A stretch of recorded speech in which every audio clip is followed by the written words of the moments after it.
Hi everybody, my name is Stacy Aiello, and in my Snapchat research assignment, I'll be looking at how love styles relate to relationship experience and satisfaction.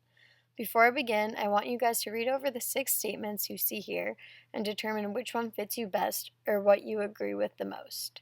So the 6 options we have here are: I fell in love at first sight and I'm head over heels, I'm crazy in love, I can't think of anything else, I'm not ready to settle down, I'm just playing the field, I have a checklist of things I'm looking for in a partner, I want to marry someone who's my best friend, and I would do anything for the person I love. Once you have figured out those, then we can put them into John Allen Lee's theory of different love styles. As we have learned from Chapter 8 of Intimate Relationships, in 1988 Lee created this classification of how people love in different ways. The first 3 primary love styles are Eros, Ludus, and Storge. Eros is characterized as a very passionate romantic love. Some may say love at first sight. It is very heavily influenced by physical appearance. You see this portrayed a lot in Hollywood. For example, the movie The Notebook portrays this very well. Ludus views love as an uncommitted game where the individual wants to win as many partners as possible. The focus is on having fun in the moment, and therefore relationships of this sort tend to be very short. An example of this love style in pop culture is Barney Stinson in How I Met Your Mother. The third primary love style is Storge. It's a friendship type of love that gradually builds over time and is based more on similar interests. Monica and Chandler from the television series Friends are a great example of this type of love style. For many years, they knew each other before they developed a romantic relationship throughout the television series. Then we have secondary styles, which are a combination of the primary love styles previously mentioned. Mania is a possessive love. The movie Obsessed is about a woman obsessed with a married man. It's an extreme example, but this love style is pretty extreme as well.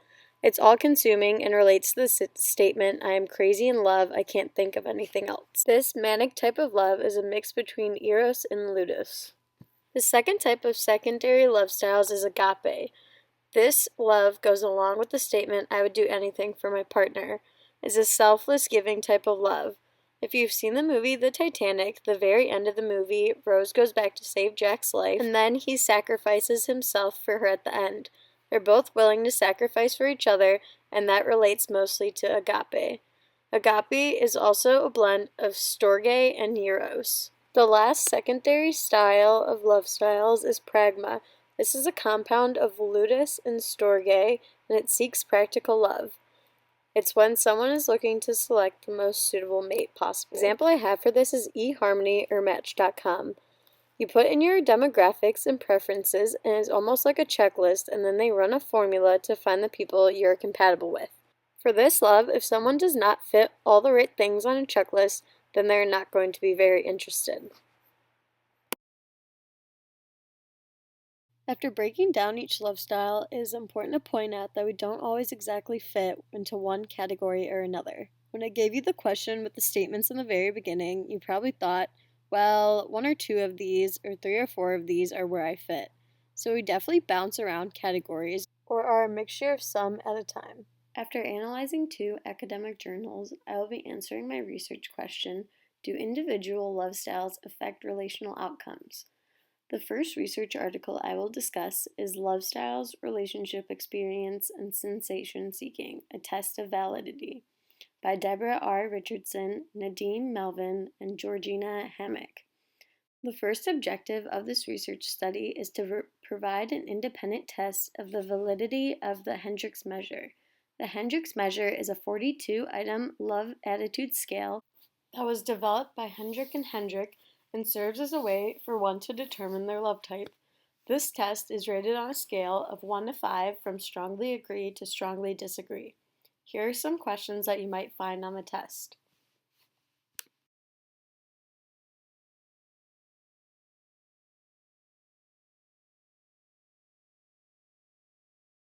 The second objective is to extend Lee's conceptualization by examining relationships between the love styles and romantic experience. For the purpose of this study, they tested if love styles are independent factors in relationships. They tested on 72 males and 103 female college students and began with questionnaires for background information. They asked about demographic characteristics and used the love attitude scale to determine the love style they most related to.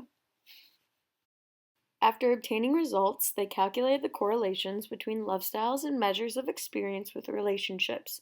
Those who scored high on Ludus stated having large number of short-term relationships, and most of the time they are relatively dissatisfied.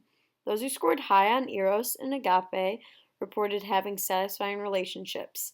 Mania was inevitably related to dissatisfaction, and pragma was related to relatively long relationships.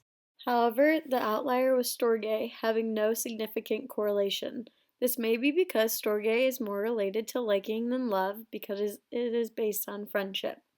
In the second article, Individual and Partner Love Styles Implications for the Quality of Romantic Involvements by Gregory D. Murrow, Eddie M. Clark, and Carla F. Brock. Besides Lee's typology, this research study is also interested in the investment model, which attempts to predict the development and satisfaction and commitment in a variety of ongoing interpersonal involvements. It is also based on the interdependence theory that we have learned in class. This model predicts the outcomes of relationships based on comparison levels, costs, and rewards. The method used was a questionnaire that included the investment model variables and a love attitude scale. In the results, they found that Eros scores were correlated positively with both rewards and satisfaction and negatively with costs. Ludus style showed greater costs and lower levels of reward and satisfaction. Storge was positively related to greater costs, but only for women. Pragma was positively associated with rewards and satisfaction for men. Mania was positively associated with satisfaction with women. Lastly, agape was more so positively related to rewards for men than for women. I believe this topic is important to research in order to gain a better understanding of why certain love styles might be associated with relationship quality.